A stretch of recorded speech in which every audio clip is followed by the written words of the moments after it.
All right. So Hare Krishna, dear Vaishnavis. Welcome to our Vaishnavi Ministry North America Sangha, our Sangha for the month of March.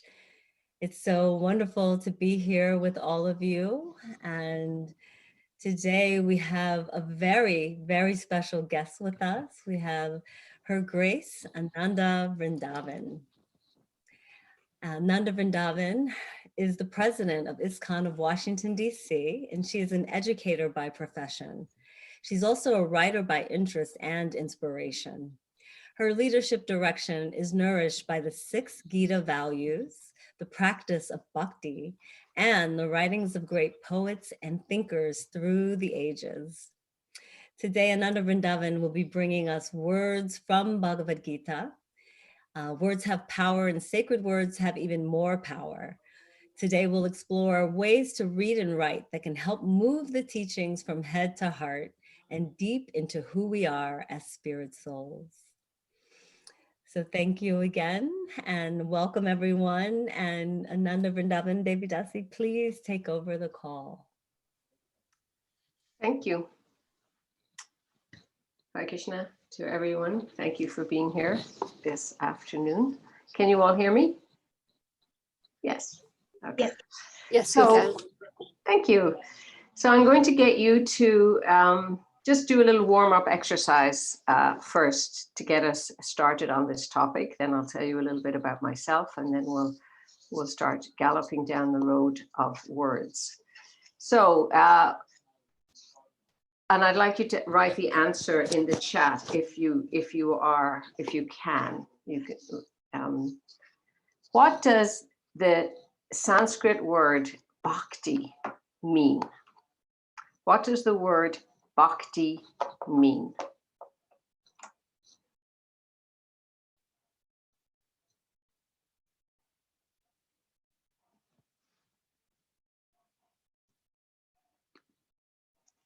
Okay, devotion, devotion of service, love and devotion to Krishna, loving devotion to Krishna. Great. Now, second question. What does the word bhakti mean to you? What does the word bhakti mean to you?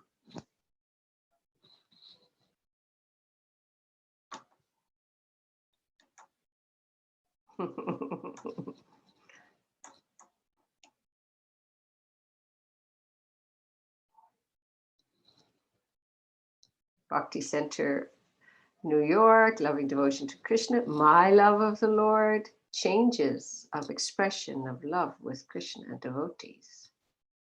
Practice of devotional service. Bhakti to me means trying to love Krishna. Practice of love and devotion to God and others. Wonderful. Should have read changes of expressions.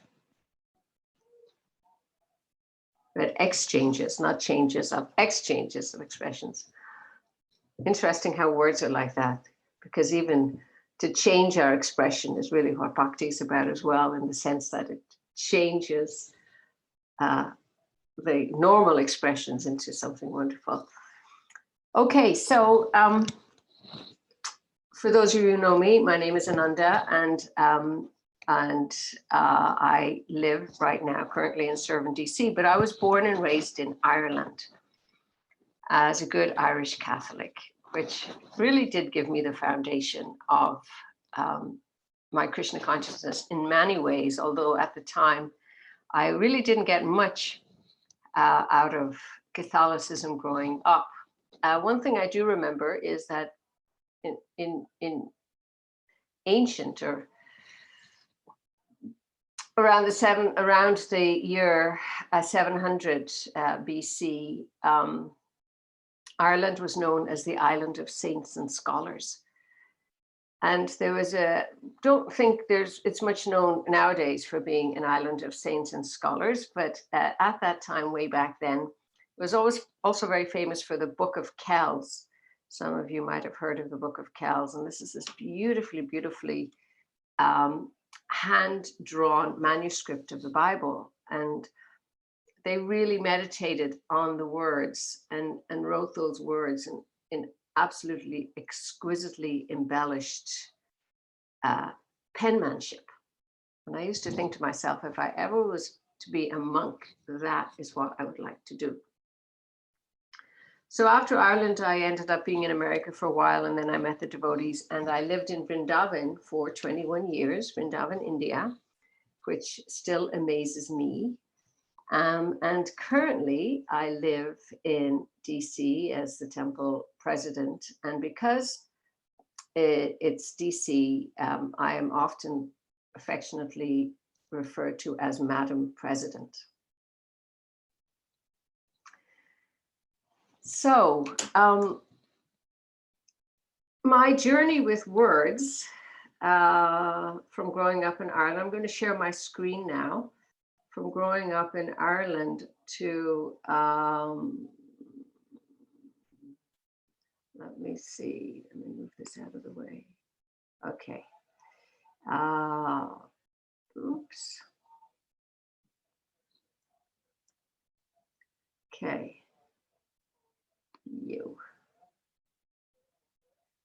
Sorry.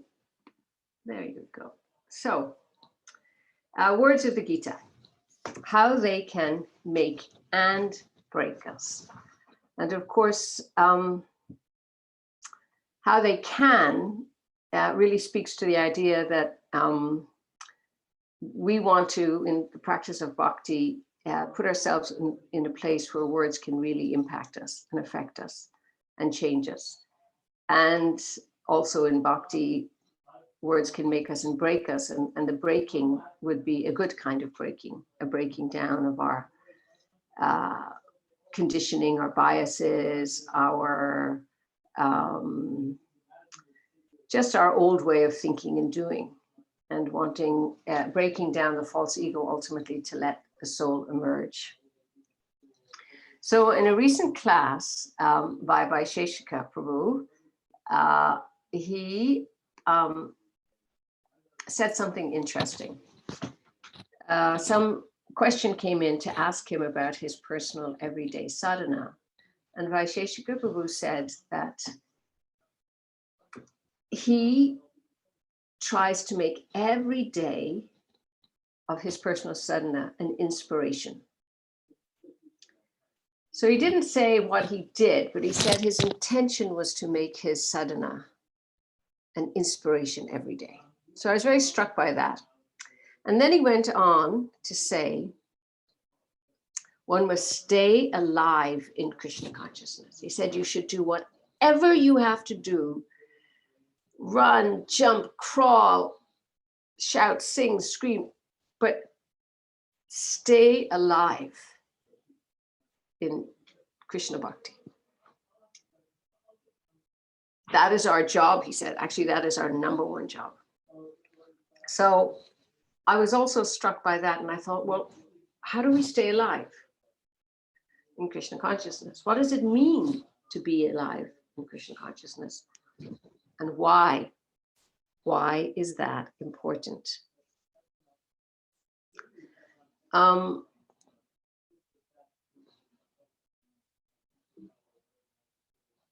Prabhupada, there's the next one. Yes, sorry. Prabhupada gave us some hints about why staying alive and making this effort to stay alive in our practice is essential. And although we know the chanting, of course, our chanting our rounds and chanting in kirtan is really the life and soul of our practice. Today, the focus is about the life we can gain from reading. And Prabhupada says, by reading daily, the knowledge will be revealed to you. And by this process, your spiritual life will develop. So obviously we have to be alive in order for us to recognize and for things to be revealed to us. And then he says something interesting. He says, unless we take care of the books and preach and read and understand ourselves and read ourselves, understand the philosophy, this Hare Krishna will be finished within a few years. So I took this personally. I said, unless I read and understand the philosophy, this Krishna practice, this Hare Krishna, will be finished for me within a few years. All of my students should read our books very diligently, at least 1 or 2 hours daily, and try to understand the subject matter from varieties of angles. So this idea from varieties of angles, this is really important when we have to come back again and again and again to the same books, to the same texts, to the same philosophy, even though it's deep and wide. When I was reflecting back in Catholicism, I would often say I found it a bit boring. But then I realized as I've gone through my life that I tend to get bored with many things. It's almost like a default setting for me. After I'm with something for a while, I'll get bored with it. And so too, even with Krishna consciousness, I'll get bored with the Gita. I'll say, oh, there's a famous saying that Bhagavad Gita, as it is, as it is up there on the shelf, it will stay there as it is, right? So I thought, okay, how can I stay alive? And how can I look at this from a variety of angles? Famous line here, sticks and stones can break my bones, but words can never hurt me. And we've all heard this, but words can and do hurt us, even when we don't want them to. Or we say we're not going to let anything hurt us. We're not going to let words hurt us. But words are really powerful. They can heal and they can hurt. So this not only tells us how careful we have to be, but it also just tells us not only how careful we have to be about how we speak about and to others, but to be very aware of the words that are coming into our lives and to make sure that there's enough of the sacred words coming in so that the other words that we have to deal with throughout the day, we can move them through our system, because hurt needs healing time. And hurt we will be. We're all scarred and humbled by life in general, and none of us will escape getting bumped and bruised significantly in our life. So there's a beautiful verse that we sing every day to Srila Prabhupada, and it says, my only wish is to have my consciousness purified by the words coming from your mouth. This is a song to the guru, to the teacher.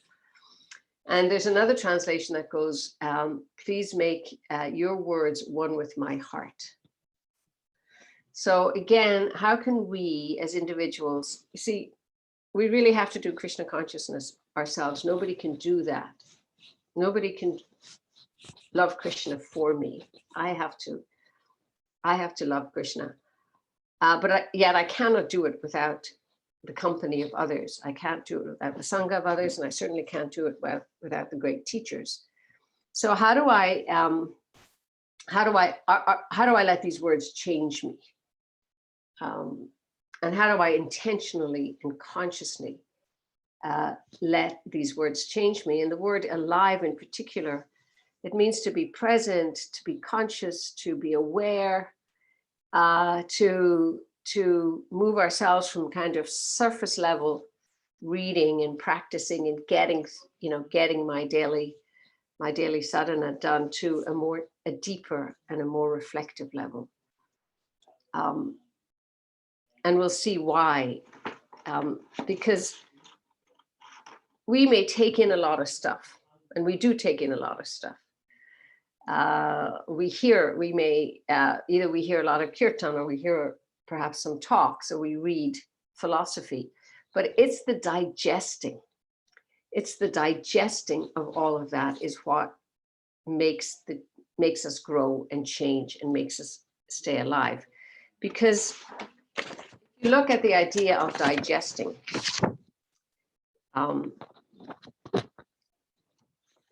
in the regular scheme of things, that is in our body, we can eat something, but it has no impact on our body if we can't digest it.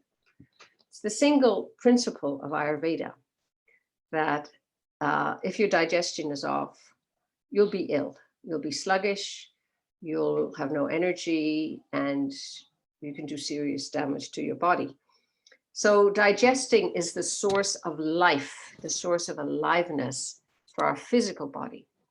And similarly, the digesting of the philosophy of Krishna consciousness is what will help keep us alive spiritually. Digesting, a couple of definitions of digestion when it comes to information: to understand or to assimilate by a period of reflection, to take the necessary time to understand it, to consider, think about, contemplate, mull over, chew over, reflect on, ponder, meditate on, study. So digestion takes time, but it's so essential. I remember at one point at the beginning of the pandemic when everything was shut down and there was all kinds of programming going on online. At a certain point, I actually had to stop listening because it was almost like information overload. And I really needed to give my head and my spiritual heart time to digest. So hearing is really important, Shravanam, one of the first items of the bhakti practice. But we often don't talk about digesting. But digesting is so important. And it's really the key to helping us go deeper in who we are as spiritual beings, who Krishna is, and what ultimately that relationship looks like. So for me, one of the things I decided to do to help my digestion was I decided I would do a 100-day project, which is a creative invitation to do something creative every day. And I chose to do a random verse from the Bhagavad Gita every day and to write a poem on it because I like to play with words. I've done a 100-day project before, but I only did it with a friend and we just shared with each other. But this time I decided I would do it on Instagram and be brave enough to be a little more public with it. And the idea was that I would examine each verse of the Gita that I picked randomly from a basket of mixed up verses in the reflective way of poetry. Because for me, that's what helps me digest. For other people, it may be art, it may be music, it may be different forms of writing. But this was the one I chose, and I'll explain that. And the goal was through this process to learn more about myself, to assimilate, to ponder, to reflect on, and to really see if the teaching spoke to me, or how could I actually listen? Hearing is one thing, is just hearing the information, but then the other level of hearing is, what's it actually saying to me? What's Krishna saying to me through this? So the first verse, interestingly, that I picked out in my 100-day adventure was a verse from chapter 4, where Krishna says, I instructed this imperishable science of yoga to the sun god, Vivishwan, and Vivishwan instructed it to Manu, the father of mankind, and Manu in turn instructed it to Ishvaku. So I took that and then I wrote, great wisdom is handed down from son to son and daughter too. We hold each other with words. And I looked at how, yes, the verse is all coming from Krishna to Vivishwan to Manu. But how during Prabhupada's time, and even way back in the beginning of our tradition, there were women involved in it all the time, but they're not often, prominently mentioned. So from the son to the son, but to daughters too. And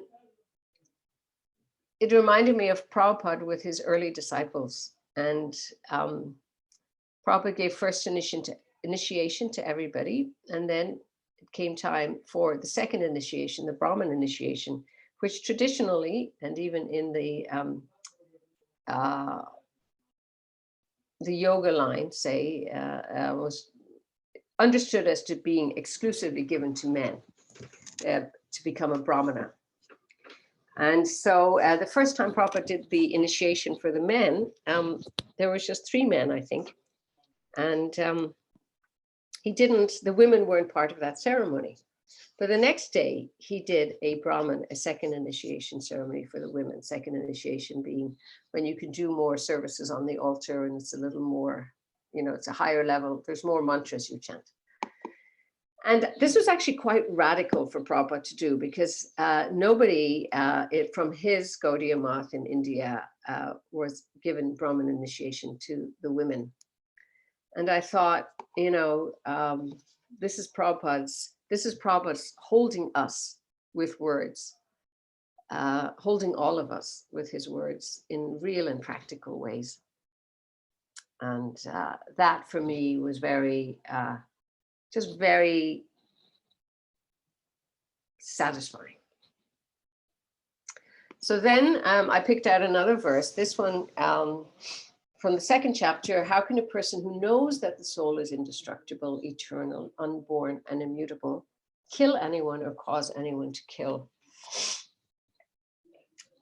And what I tried to do here was not just to talk about the soul as kind of something over there, but to actually say, well, I am the soul. So the Gita verse is not talking about the idea of a soul in general, but so I wanted to make the verse, I wanted to insert myself in this verse to allow it to speak to me. So I said, I am eternal, unborn, immutable, indestructible. I take a deep breath and sit with that a while. Because when we really think about it, that's what we are. Eternal, unborn, immutable, indestructible. We actually live forever. It's a bit overwhelming, really, when you really think about it. But that's the truth. And I think regularly sitting with that reminder of who we are on our deepest and truest level is a really important practice. So that we don't know just theoretically about the soul, but we know very deeply about me, the soul that has a body. So I wanted to read the Gita, but then take the time to, insert myself and let it nourish me in this way, soak myself in it, let these words lift me up, really. Let these words remind me, let these words, strengthen me. It's a good thing to be immutable and indestructible on those days where I'm feeling very mutable and very destructible and very, very diminished sometimes by others. Okay, here's another interesting verse. And I found as I was doing this that the Gita really came alive for me in surprising ways. And again, this idea of, sometimes I've seen devotees shy away with this idea of being creative and we can't touch anything, we can't change anything. But Prabhupada really encouraged looking at things from all angles of vision, as we saw. And creative really means to generate or to create or to look or to turn that into something that you can, give back to yourself or give to others. And I found that I would read the verse and then I would let it rumble in my head. I would let it kind of percolate. And even more interestingly, I found that because I had made a commitment to put it on Instagram, that I worked on my craft a little bit more. Oftentimes I would find, as they say, I would just kind of find a poem running in my head and I would just like write it down and I would leave it thinking that was fine. But then I found this practice was making me go back and shape it up a little bit, which I was really happy about. So this verse, Bhagavad Gita 3:29, bewildered by the modes of nature, the ignorant fully engage themselves in material activities and become attached. But the wise should not unsettle them, although these duties are inferior due to the performer's lack of knowledge. So a great verse on many levels, especially that, when we see others who may not be attracted to yoga principles or yoga lifestyle, we should be wise and not unsettle them, but rather love them and encourage them as best we can. But for me, for this one, again, I actually want to be unsettled by wise people. So it was me putting myself in that I'm bewildered by the modes. I am sold to the world. Wise ones, please unsettle me. Untie the ropes and set me free. So every time I did a verse, there would be something that I was trying to unlock or uncover or learn more about me, or even be brave enough to say it about me, to be brave enough to really say, yeah, I need help. And then this one, the yogis abandoning attachment. And remember, these are just random verses. So I'm picking them out and seeing what Krishna is sending me. Abandoning attachment, act with body, mind, and intelligence, and even with the senses only for the purpose of purification. And I realized the minute I read this verse that I had a problem with the word purification. Because I've made a little peace with this through this process, but I didn't like that word. And so I sat with that a while asking, why did that word make me feel uncomfortable? And it was almost like there was this kind of bright hospital sense of sterile purification, coldness. There was almost like gentrification. There was this sense of ethnic cleansing. There was this sense of colonization. All of these things were coming up for me with this word purification. And I would tend to, when I would read it, I would gloss over it. So then when I was thinking about this and I was thinking about purification, I was going, ugh. I said to myself, well, how can I find a better image for this word? How can I find a better image for the word purification? And then I came up with this sense of the sun being such a purifying and healing agent and cleansing agent. And so I was able to abandon attachment, fling it out the window, and go stand in the sun of Krishna's love for you in ways that work for you, and let good change happen deep inside. Because purification needs to happen. I need to get cleaned. I need to, evaporate so many material desires and, yes, envy and ill will and all those little things that bubble up inside of me, regularly. So this idea of standing in the sun of Krishna's love, and the sun of Krishna's love through hearing and chanting, this is the most, but it was a warm kind of purification. It was, of course, the sun can be absolutely torturous when it's way too hot, but I'm enjoying this spring sun right now. But here's an interesting point for this verse also. It says, in ways that work for you. And we all have to find ways to stay close to Krishna, to stay close to hearing and chanting in ways that work for you. Because again, nobody can do Krishna Bhakti for me or for you. We have to figure it out ourselves. We have to find our best place where we chant, where we can give our best effort to chant, whether it's morning time or an afternoon walk. We have to find our favorite book. We have to make our favorite sitting place where we can read. We have to make it work for us. And what works for me is different than what works for you. But all of us have to get into Krishna's sun, under this beautiful idea of Krishna's sun, to let that good change happen inside, because I can't change me. I can't purify myself. Now I'm actually able to look at that word purification. I was like, yeah, bring it on. I want to be purified. Because that's the magic that happens once we place ourselves close to Krishna, once we place ourselves close to just hearing the philosophy, or in the company of devotees, or going to see the deities at the temple. So yeah, this verse was a big verse for me. And then I found, after I wrestled with that, and I wrestled with the word purification, it was much easier for me to interact with that word moving forward in a more positive way.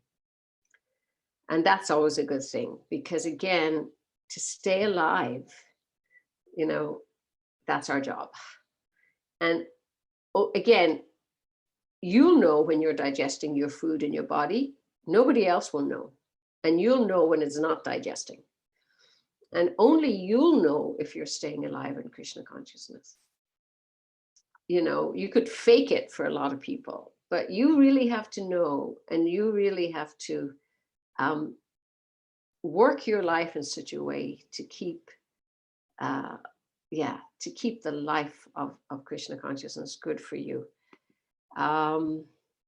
I just have a few more, and then we'll finish up here. This was an interesting one. Lots of details on this one about how to be a yogi and go to a secluded place and lay kusha grass on the ground and cover it with a deer skin and a soft cloth, not too high, not too low, in a sacred place. And then the yogi should sit on it very firmly and practice yoga to purify the heart by controlling his mind, his senses, and activities, and fixing the mind on one point. Of course, this chapter is beautiful, and I think it's at one point in this chapter where, Arjuna says, Krishna, I don't think I can do this, but way too difficult.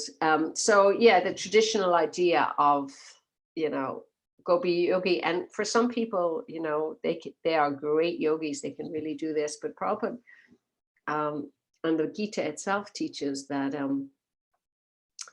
really our yoga is in how we engage our senses in Krishna's service, how we, as Arjuna did, how we show up in our own individual, small battlefields of life. So I took this kind of detailed yet general idea of being a yogi, and then really was an invitation to every day seek seclusion. So do this yoga. And again, how do I make this verse work for me? That I can fix my mind on one point. Every day seek seclusion, some small moment or place in your distracted life. And when there, chant the mantra with all your heart in search of pure love. So it was almost for me kind of reconciling, the different verses of the Gita, and how can I walk with them in my life? How can I make them work for me in my life? And how can I encourage others to make it work for them in their life in a generally, except for COVID, and I think, at least I know for me and many, we're feeling the relief of a less hurried life, and feeling the benefit of an unhurried life. But even within that, our life is full.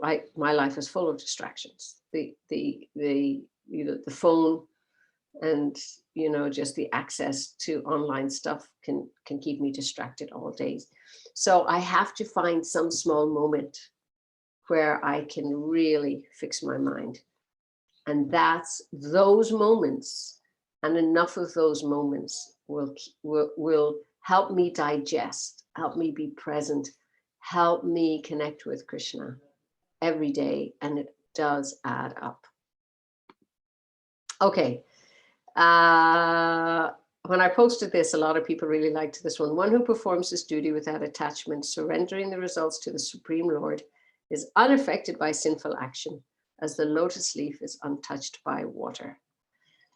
So the whole Gita, again, is just encouraging us to live our best life. So live life like a lotus.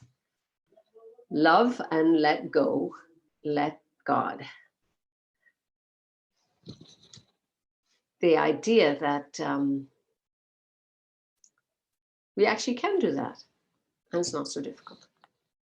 I had a different. I find I will also play around with it. So I had a second one to go with this. Live life like a lotus, untouched by water, by gathering the results of all we do on a golden plate to offer to the Lord and give away.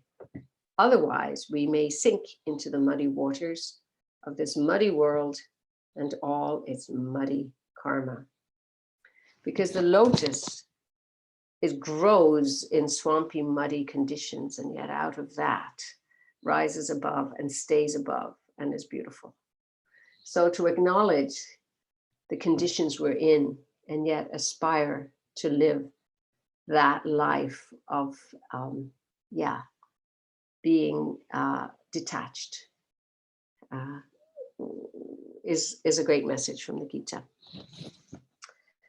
Okay, and so then exploring the words of the Gita, how the words can move from our head to our heart and then to our hands and back into the world, how we can work with these words in creative ways by hearing, and especially this time for digestion. This time for digestion is going back and taking these words and whatever talent or skill you have, working with them, bringing them into your area for your reflection and contemplation, for your time with Krishna. And it will bring aliveness, because that's what digestion does. It keeps us alive, and it is so important for each and every one of us to stay spiritually alive. Prabhupada gave this very amazing message in 1972, and it was a long letter that he wrote to his disciples about book distribution, and he was really happy with them. They were going out, they were doing all kinds of thousands and thousands of books being sold on the streets. And at the end of the letter, he said, "That's all right. That is our real mission, to deliver the world by preaching Krishna's message to others. But even higher realization, the highest realization, is to save oneself." The highest realization, Prabhupada says, is to save oneself. And we do that, again, by our daily practice, but we do that by also putting time in for scheduled, intentional time in for digestion. Okay, so I'm going to stop sharing my screen now, and I am going to invite some comments or reflections or thoughts about this whole idea around digestion.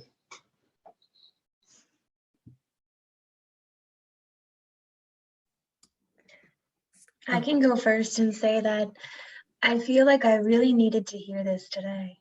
This is exactly what I needed. So thank you so much for this presentation. I feel like I do that a lot. I read a lot, and I hear a lot, but I don't really take the time to digest enough. So I felt like this was very impactful. In fact, I'm even inspired myself to do the same 100-day project. We'll see if I actually do it. But I thought just overall it was incredibly inspiring. Mhm. So thank you very much. And what would you do your 100-day project on? Some similar from the Bhagavad Gita, because Mhm. I feel I read it, but I don't, like I said, I don't digest it enough.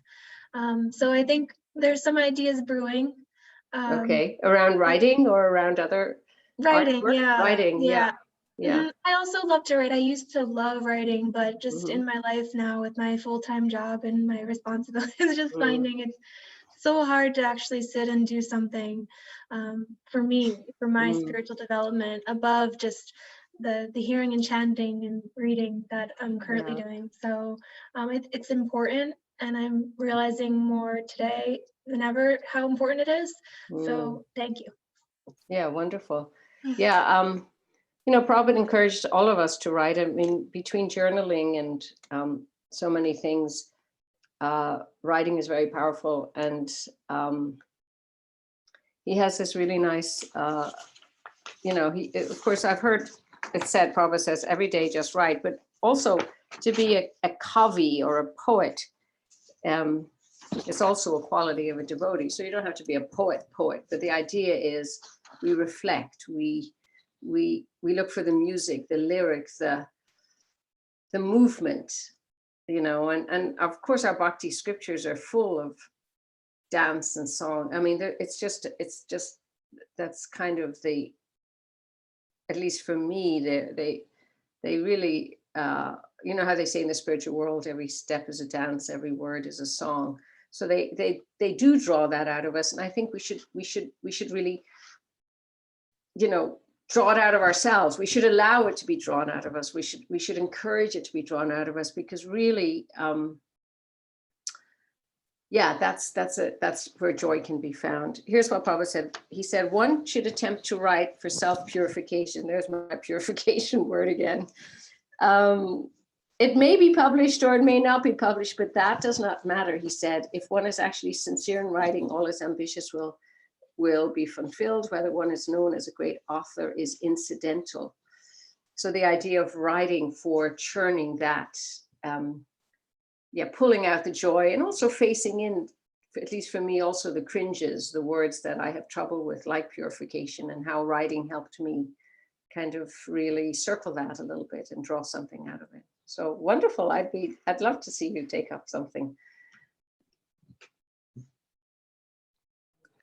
I'm feeling every part of my being alive in this moment, because I had a whole period where I was writing and it's been on pause, and so to come into this Sangha today and to hear you, it's like, oh, I feel alive when I'm doing this, and I'm hearing you. I was like, oh yeah, that's another dimension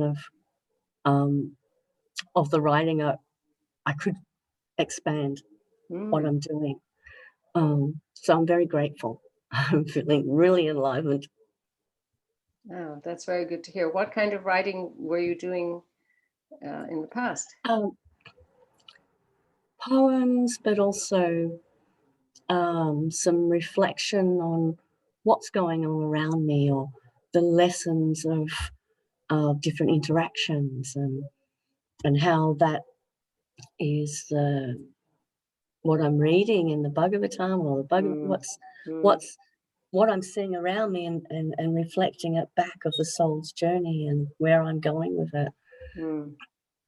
And yeah, I've got so many insight, and I really felt close to Krishna when I was doing that. Yeah. Because I felt he yeah. came alive on the page. Yeah. It was like, Oh, that's beautiful. Yeah. Yeah, I mean, our process is so ultimately really personal. And I've also had that experience that writing is just such a great way to resolve many things. You know, stress can often be resolved just by writing it out, writing that letter that you never send, or so many things. But again, this idea of how can I really, feel Krishna show up on that page. you know, and in many ways, you know, just doing it for ourselves and not sharing it with anybody is also powerful. I had a hesitancy for a while also to share, because then that sort of, you begin to think, oh God, you know, I can't be quite so honest, or, you know, what would people think? So I think there's room for both. But I've also learned how doing this Instagram post was, I needed to kind of get over that block a little bit, and just say, well, just, you know, again, like the lotus, let it go, be detached, but put it out there as my effort to be a little, to find myself in the Gita and be able to express that. Yeah. So good. Thank you. Thank you. I even had an experience of being in Vrindavan alone, and just sitting, writing, and then a devotee came and it just reciprocated what I was writing to Krishna. I was writing a letter to Krishna, and then a devotee came and interacted with me right on what I was writing to Krishna. So I was like, whoa. Yeah. Yeah. Thank you. Yeah. Wonderful. Wonderful. Hare Krishna. Hare Krishna Sadhana. Hare Krishna. My obeisances. Ananda Right. Vrindavan Mataji Prabhu. Very Thank you so well. much. Haribol. Haribol. That was such a great timing for your talk. Was so appropriate. I've been trying to figure out, I go to a lot of Bhakti Riksha classes, and, you know, we read the Chad, which is reading the same chapter for Ekadashi to Ekadashi. And, you know, it's so easy to become rote a little bit, because reading, right? So I've been trying to figure out how to imbibe learnings into the heart level. So, you know, there's more, it sticks. So I've been trying to mentally just recall, like, if whatever I read that day or heard, just three things at night, but it doesn't work so well. Yeah, I don't know. I'm an engineer, as you know, so writing is not my sort of forte. It's more like diagrams and math and, you know, doing, just by doing. So, but I feel like maybe I should just write the three things down, you know, each day. At least that might be a good start for me. But any other suggestions I'd be grateful for. Yeah. Yeah, thank you for that question. As you were speaking, you know, I've had the experience with the Gita, and the Gita was the first book that I became a devotee with, and I loved it from the moment I read it. I practically couldn't put it down. And yet even now, and yet over the years, reading here, there, and reciting, but I think this practice for me has just really, I'm seeing verses that I never saw before. So I think the act of putting the verse or the teaching together in a different way really does something. So whether it's a word that you find in a particular, like if you take a verse a day, like I did, and I did it randomly, so because I just really wanted to kind of just, let, again, this digesting, or the idea of percolating, just let that verse percolate in my head and see where my thoughts were going to. So it's kind of radical in a sense, because we're so used to just memorize it, say it back the exact way. And I'm not saying there's anything wrong with that, but I think, you know, as we go along with our practice, to let it percolate and then see and then just follow where you're drawn to, what word, what feature. Maybe it's a sentence, maybe it leads from one thing to another, and then you know, paint or color or draw or write. At least those are the two things I do. I writing is one main thing, and sometimes I could work with watercolors or something, but to recompose the verse, I think, in ways that work for you. Either the way I did was trying to insert myself into it, or I was facing some words that I had some resistance to. But you do, even though you may be the engineering brain, is that what you said you were doing? Yes. Yeah, but Too you do have the other side of your brain. We all do, and you just have to exercise it a little bit. And you, again, kind of sense, well, what am I drawn to? Am I drawn to working with, working with words, or working with or particular types of poetry? Like the haiku is a very simple form of poetry with 5 words, 7 words, and 5 words. And I did another 100-day project with haikus, just on the idea of things I hear. And again, here's another thing I think is really helpful. Be time bound, like I have 1 day to do this 1 verse. And at a certain point, it's done. And then you move on to the next one. And practice makes progress. You just begin to break down, you begin to open up. And so maybe the first day you might not feel anything.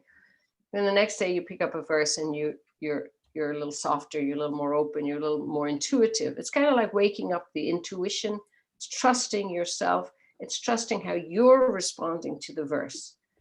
It's really, it's just kind of removing the distance, I would say, like myself. And all of a sudden, what is this? What is this telling to me? And what am I hearing inside of me? And then just capture it, write that down. And you might either want to free write it down with some just free verse, or you could say, well, I'm going to really craft a haiku with 5 and 7 and 5, or what I'm doing here is just basically free verse. Sometimes they might rhyme. Other people do rhyming verses. So you could either just limit yourself to one form, or just write something. With a meditation every day, just write. But you're writing it and you may not show it to anybody, which is fine. But you're really writing it to help you listen deeply internally. And we're not practiced in that. Our practice is very external. We make noise. We chant, which is beautiful, which is our practice. But I'm advocating some quiet time. You also, if you say to yourself, well, for a half an hour, I'm just going to sit with this and I'm going to listen and see where I might follow some of the words that will come into my head. Because really, a couple of the well-known, like Mary Oliver says, she says you should always carry a notebook around with you, because you never know when a poem is going to show up in your head. And so really, I'm not a poet, but I craft poems, you could say, or I write some poems, because where does all that come from? Where does that poem show up in Mary Oliver's head? It's all ultimately Super Soul and Krishna, and they're like fruit trees, and there's suddenly some fruit for the picking, and these words are coming up, and you line them up on the page, and then as Krishnangi says, you suddenly think, oh my God, that's Krishna, or you're like, oh my God, that's beautiful. Did I just write that? Like, it's like they even surprise you. That's the absolute joy. So there's a certain vulnerability needed to say, I'm going to just let this verse like rain in on me and see what comes up. I like the word percolate. Thank you. Yeah. I think I have been more focused on listening and understanding, and trying to repeat what I've heard in the words that I've heard it, but never in my own voice, is what I think you're saying, which is what probably goes deeper, right? So thank you so much. I really appreciate that. It was very helpful. Thank you so much. Yeah. Hare Krishna. Send me some of your poems. I might. Can I just follow you on Twitter and get inspiration from you for now? I think It's on Instagram. It's on Instagram. Yeah. Thank you.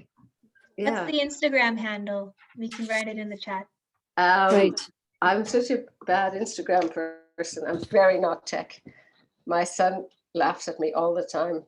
I'm like, okay, mama, right? I think it's at Ananda Vrindavan. Yeah.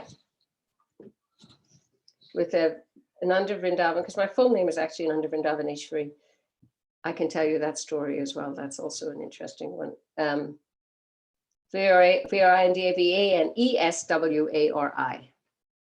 Okay.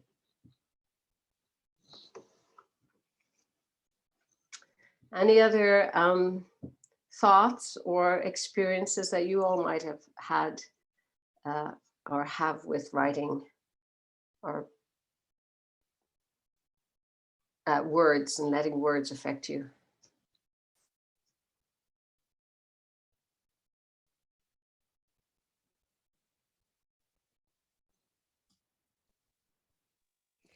Hare Krishna, Ananda Vrindavan. So I just wanted to share, well, first of all, it seems that you have inspired all of us today. And I also, it seems like we all kind of have the same story, at least those of us who have spoken already, we all kind of have the same story where we come to this practice, sounds like, at least for, I can't speak for everybody, but I can speak for myself when I say that it seems like we've come to this practice and we've dug in deeply and we're studying and taking this in. And like you mentioned, like you said at the end, moving it from the head to the heart, to the hands, to give back to the world, that was so beautiful. And for me, it's been interesting because like Krishnangi said, I have been a writer all of my life. But then I came to Krishna consciousness and I started getting, so deeply in and getting into the technicalities of things. And I've even found myself, I think you even alluded to this earlier, I found myself kind of worried about how creative I can be within my Krishna consciousness. Like you say, you want to stick to the verse and stick to the words and stick to, what we've heard in class and not, we always have to be careful not to embellish too much. So yeah, I know. Yeah, and so that's always been kind of a block for me because I did write a little bit of poetry, Krishna conscious poetry, so to speak, and then I felt like maybe I'm going too far, maybe I shouldn't say those things, so then I backed off. And just listening to you today has inspired me, especially just seeing what you've written with those Bhagavad Gita verses, because there is so much depth in them and they are so inspirational. And at the same time, they're not over embellishing or taking things out of context so it's really gorgeous. Thank you so much for sharing all of this with us and giving us this class. Thank you so much for your service. No, wonderful. And thank you for your comment. It is a fact that, in one sense, it's a fairly orthodox practice, like Krishna said this, or, you can't add anything.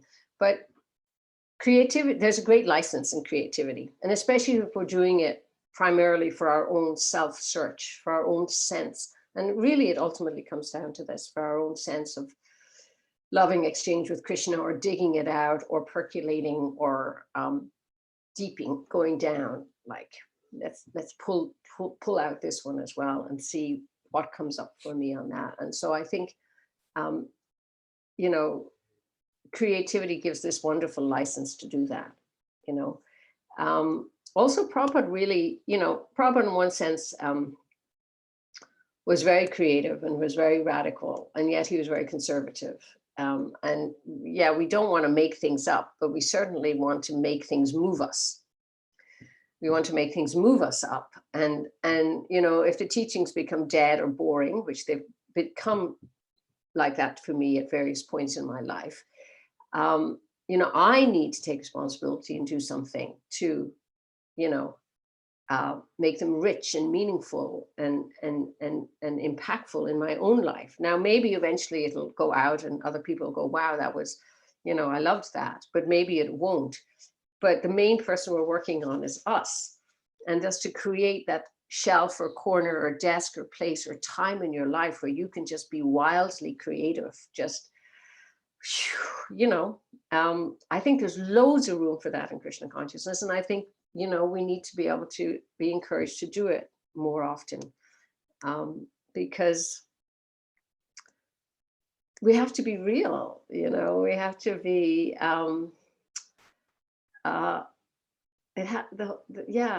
it has to be real for each and every one of us. And we have to find, and that was what I mentioned in one of the poems, is we have to find what works for us, and how we set up our environment, and how we set up our life, and how we, particularly how we interact with the texts. Like the monks for the Book of Kells, can you imagine just the ecstasy they were feeling by just, creating this beauty around these words, just this exquisite beauty around sacred words. And I just thought, wow. Yeah, and we're all drawn to beauty. We're all drawn to beautiful cultural, artistic things in regular life. So Krishna is the source of all of that. So I would encourage us all to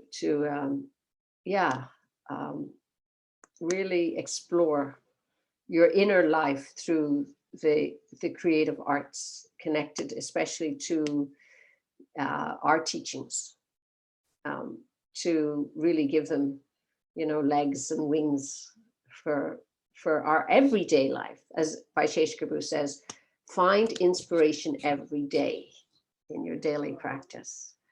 Nobody's going to do that for you.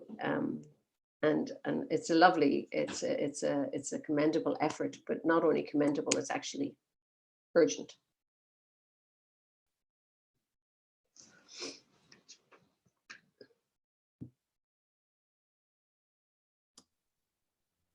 So ladies, are there any other questions for our esteemed guest today?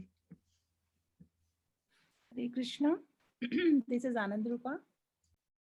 Haribol, can you hear me? Yes, Ananda Rupa, Hare Krishna. Hare Krishna. I joined a few minutes late, but I'm so glad that I joined in, and I really loved how you explained your projects, and closely I could relate to it. I have been sort of doing something similar off and on, but definitely listening to your ideas and what you have shared, I totally resonate with you.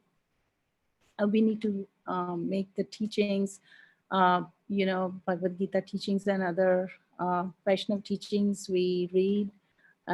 We need to really, I'm looking at it at a different, with a lot different perspective now after listening to you and all others, how I can make it more rich and meaningful in creative ways. And yes, at times I have felt we really need to take the responsibility to stay inspired, and often also to bring inspirations in the lives of loved ones. And often I have wondered, whenever someone writes something like poetry, it's actually, it's love they are expressing, creating all this beauty around the sacred words, like you said, and everybody is so drawn to beautiful things, and Krishna is the source.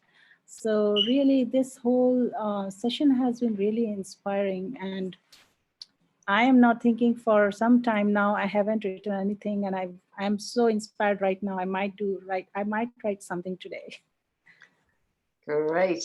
Well, I know Ananda Rupa, she lives in DC, and she is a poet. So she writes beautiful poems. So lovely to hear that, Ananda Rupa.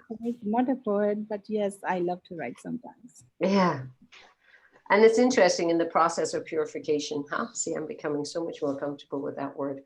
But in the process of searching for ourselves, sometimes the things we write may not be so beautiful, or the things we might, may be facing into some of the dark corners of our internal life. And that's good too. Because I think the creative arts and the process of creativity can really help give us some tools by which to shine a little light on those areas. And as Brene Brown says, the minute you shine a light on shame, or some of those gremlins, as she calls them, they become less powerful. And you're less fearful of them. So again, I think that the creative arts are a soft way of approaching it in one sense, but they're very powerful. But they can also show up, not great stuff, but that's okay, because the ultimate goal is awakening our love for Krishna, is sensing Krishna. Prabhupada says we should have a strong sense of love for Krishna in our life. So yeah, and just the process of writing can really help us reflect on the path. You know, again, it comes back to the idea of reflecting, digesting, and just acknowledging just as carefully as how we have to eat, how we really need to eat, and how we know right away when something's not digesting, and that we really, you know, need to give our also time in our life for digesting. I realize now, maybe it's because I'm getting older, but if I have a busy day, I often need some time the next day simply to digest the day itself, you know, right? That you just, and it's almost like transition time. Oh, look, I love that cat climbing over Tiffany. So the idea of digesting, transitioning, percolating, sitting in the sun, these are all really important parts of a yoga practice, a spiritual practice, right? In all facets of our life. Because if we have a super busy day and I'm not able to give myself some time to digest the day itself, then when I show up for my chanting or my reading, I'm also going to be half there, or, you know, ultimately half functioning. So just allow this vocabulary of digesting to be not just for your spiritual reading and spiritual practice, but for many parts of your life. It's really the path to good health, and we want good physical, mental, emotional, and spiritual health. To make it to the end in one piece, and then to be able to step out of this lovely body that we have and into back into, you know, take Krishna's hand and, you know, head off up the stairs to the spiritual world.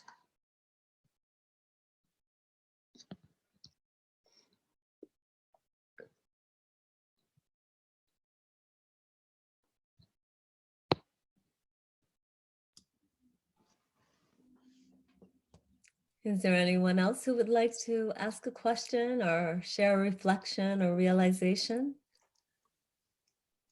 Don't be shy. I'd say that what I'm going to take away from being here today is that I've just, in the last couple of weeks, revisiting the Bhakti Sastri. So I've signed up to Bhakti Sastri again after 20 years. And I'm finding sometimes I'm not, I'll memorize a verse and then I'll go back a week later and go, oh, where is it all? So I'm going to now ponder how I can be creative and go into the writing and drawing and expand to see how I can go deeper in my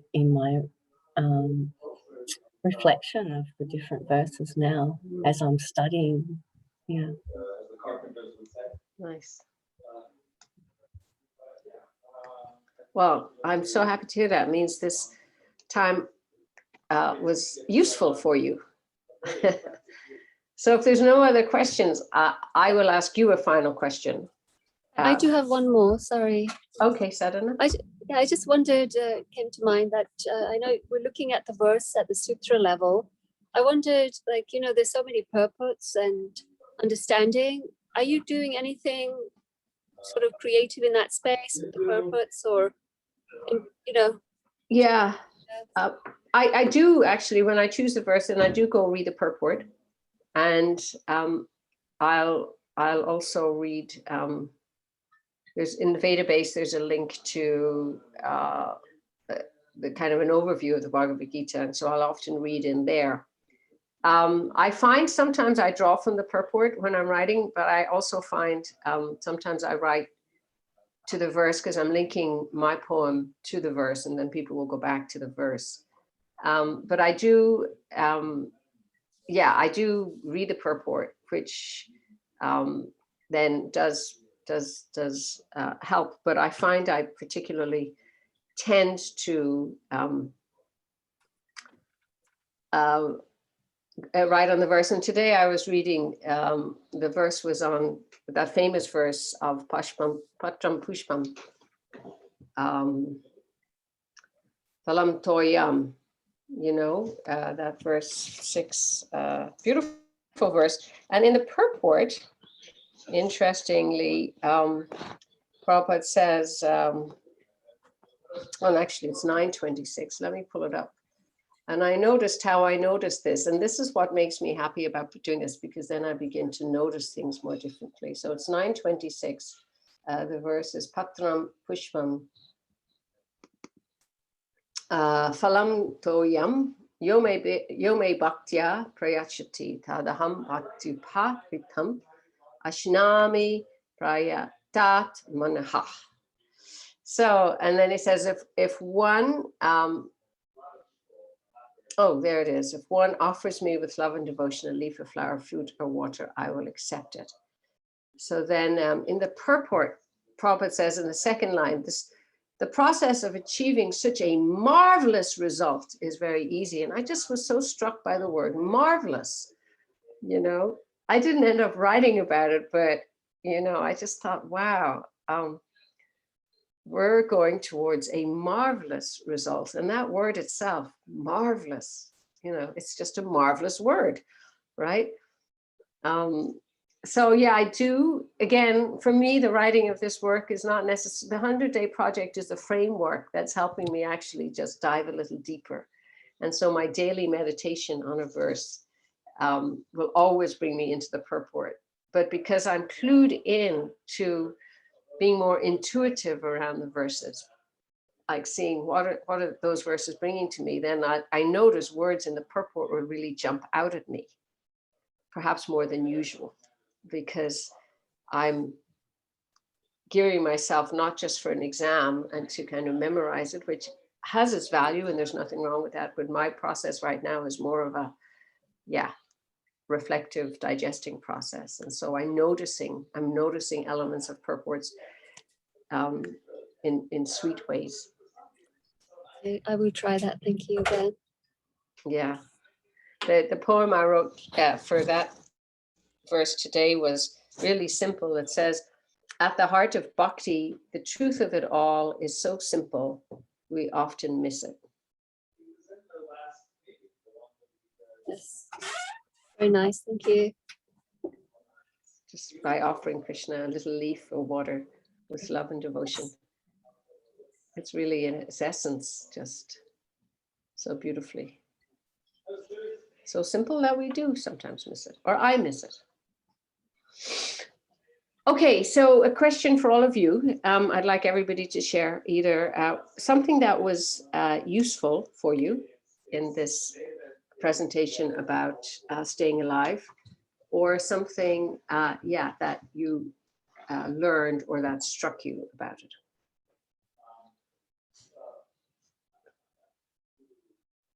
And I'd like at least 5 people to say that, and then that'll be me done. Hare Krishna. My name is Ishangri Seva. Can you hear me? I can. What's your name? Ishangri Seva. Ishan. Okay. Ishangri Seva. Yeah, thank you very much. It's really nice to take part in this meeting. Actually, I came here accidentally because I live in the UK. So, and it's really nice to take part in the meeting with other Vaishnavis.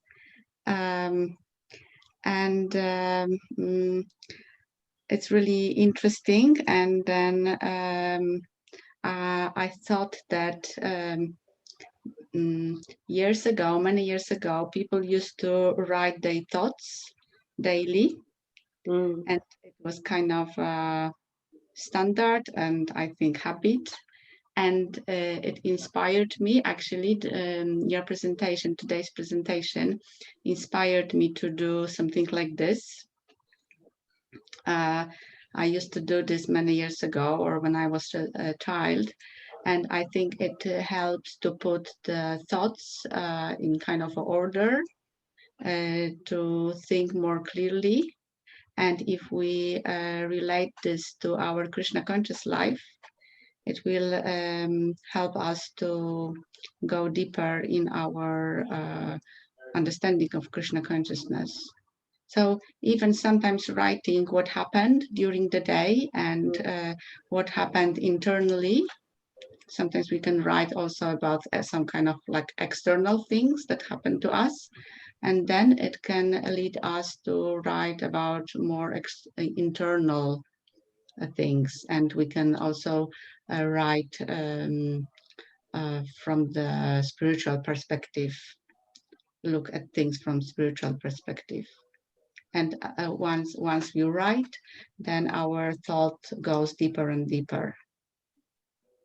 Yeah, wonderful. Thank you, Isha. Thank you. Thank you for accidentally joining us today. Thank you very much. Yeah, a wonderful accident. And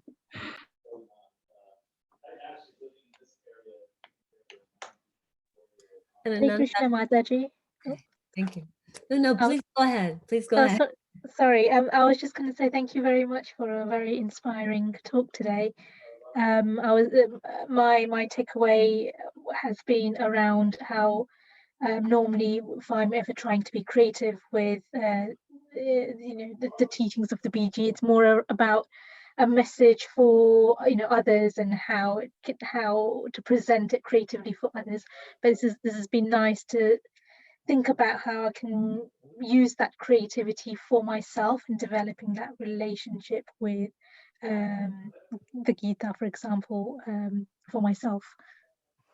Thank you. Yeah, wonderful. Thank you. And I really like your point. And I think I've emphasized a lot, which I do mean, that it's really good, really ultimately we're trying to ourselves, recognize and sense Krishna in our lives and develop that very personal relationship. But thinking about how to present things creatively for others is really important. And I think as a teacher, there was nothing, I thought there was nothing more sinful than kids being bored in class.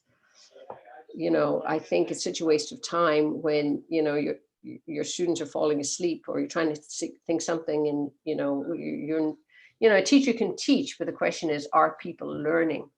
And I think we really have to rack our brains. And it doesn't mean we have to be creative, means we're entertainers. It means really thinking about, and ultimately, how can I, get this message across in ways that can really,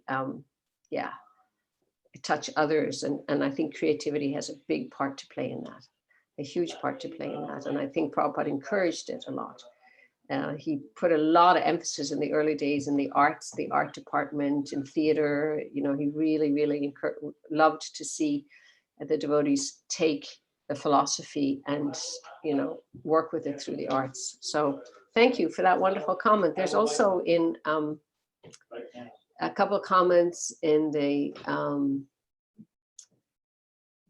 chat. One is the discussion around, I appreciate the discussion around digestion. In this digital age, there's so much information all the time. Taking time to step back and feel was really touching for me. There's so much external right now and the internal is missing.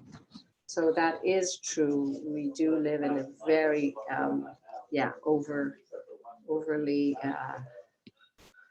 overly information overload age. So good. Thank you for that comment. So I think we have maybe one more of what was useful for one of you here. I've heard from most of you, but just a final question. One more comment of what was useful or what was a point that struck you. Oh, there's another one, Ananda Rupa.